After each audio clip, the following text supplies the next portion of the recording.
Volume up a little.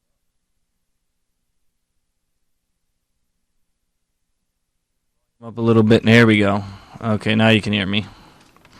So in this case, I've opened up my video. To see the timeline here, you go underneath Window, Animation. It'll show you a timeline. In that timeline, you have very similar things like you would have inside of Adobe Premiere or some other video editing application. You have position, opacity, and stuff like that, right? Just like you would. Oh, look, and it even looks like a stopwatch too, right? So what I'm going to do is I'm going to make a new video layer that I can then go paint on, and I'm going to paint a red glow over top of where his face or his cigarette would be. In this case, to add a new video layer, it's under Layer. See where the Layer option is, and underneath there you'll see it says Video Layers, and under Video Layers you can see you could add a new blank video layer. A new blank video layer. So if I add a new blank video layer, it just puts another layer over top, but it is a video layer. It's not a normal layer. It's not like you're making a new layer. It's a video layer. Okay, so then I'm going to scroll on over to where I want to paint, and somewhere around here you could see, there we go. Maybe we'll have it where, well, we'll make it easy, just kind of right there where it flashes. See how it flashes right there? You can use the arrow keys, I believe, to go one frame at a time. No, maybe not. Thought it did. Doesn't seem to be working, does it? Let's see. How can we go one frame at a time? No. Wait. Oh, here we go. One frame. There we go. One frame at a time. There's like a little thing here. So in this layer right here, I'm going to add a keyframe. Okay, I'm going to add a keyframe. Not to the position or style, but I'm going to add a, where is it? Under video layer, I'm going to add a insert blank frame. No, I'm going to add something here. Do I just paint on it? I can't remember how I did this last time. Let's see. I'm on my video layer. I have this. Let's get our little red action here, and we can add that. Let me see. Does it? Yeah, it's only in that layer now. I did a little bit dramatically here. That's a little bit too much. Of course, you can add a opacity to this. Remember, you can do, let's see, multiply. Oh, there we go. Remember the blending mode right here? See a blending mode right here? Color burn, linear burn. Which one? Multiply.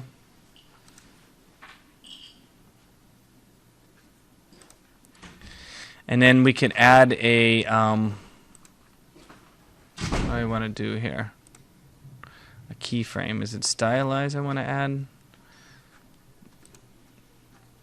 Let's see here. Under layer, video layer.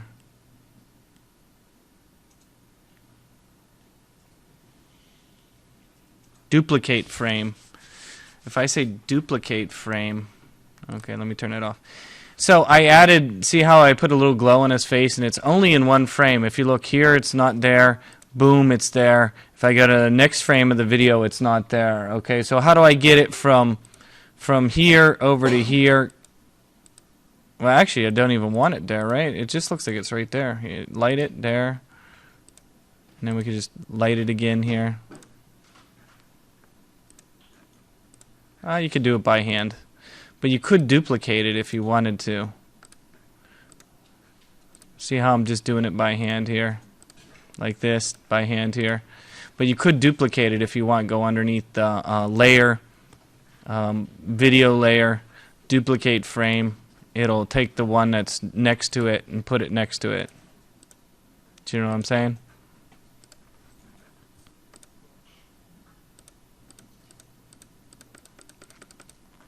And there he goes again. It's pretty time consuming.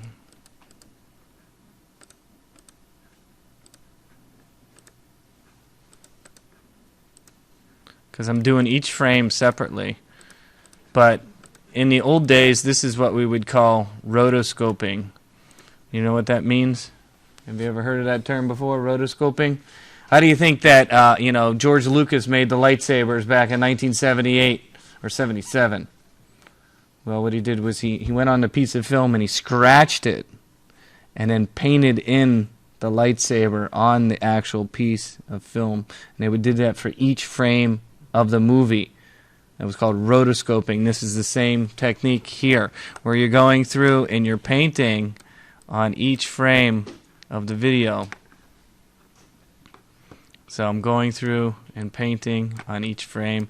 It's a lot of work. One thing to help you actually do it a little bit easier, like I said, might be underneath the video layer duplicate frame. It'll allow you to duplicate. And there is a way to put a keyboard command for that so that you don't have to sit here and do what I'm doing. See how I'm going under the menu? You can go and do a keyboard command. But, you know, once you're all done, you can see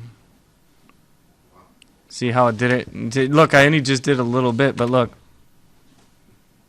You see how quick it was. But that's a couple things you can do. You can do the same thing that we did in Premiere today with text animating around and stuff right inside Photoshop now. You really should, if you have Photoshop CS3, really try some of these cool effects that you can do just with video now. And it's just quite amazing. I mean, you can actually build your own titles and stuff. Like I could add another video layer very easily. Just like we did another video layer, new blank video layer. I could type on that with some text.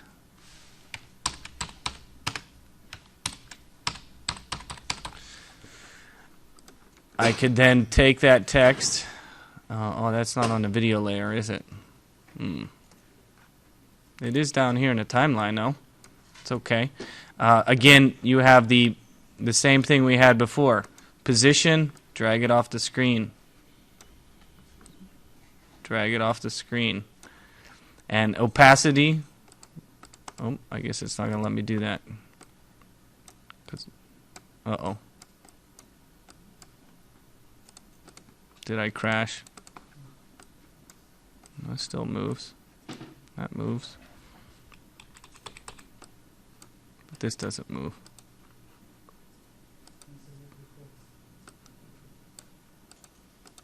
It won't let me click on anything here. There we go. There we go. Here it is. So that's why. So I have position here and opacity. And let's turn the opacity down.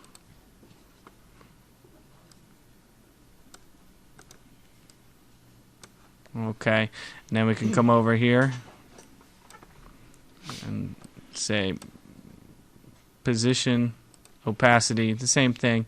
Move it out on the screen here. Can't see it because it's transparent at this point. Turn the opacity back up. And you have yourself a quick title. See that? So just like we did inside with the motion and the opacity, all these applications all work very similar. Final Cut, very similar to this. I mean, Flash is totally different, but Final Cut and look at this, and you can do that right there, right inside of Photoshop now. Think of all the cool things you can do.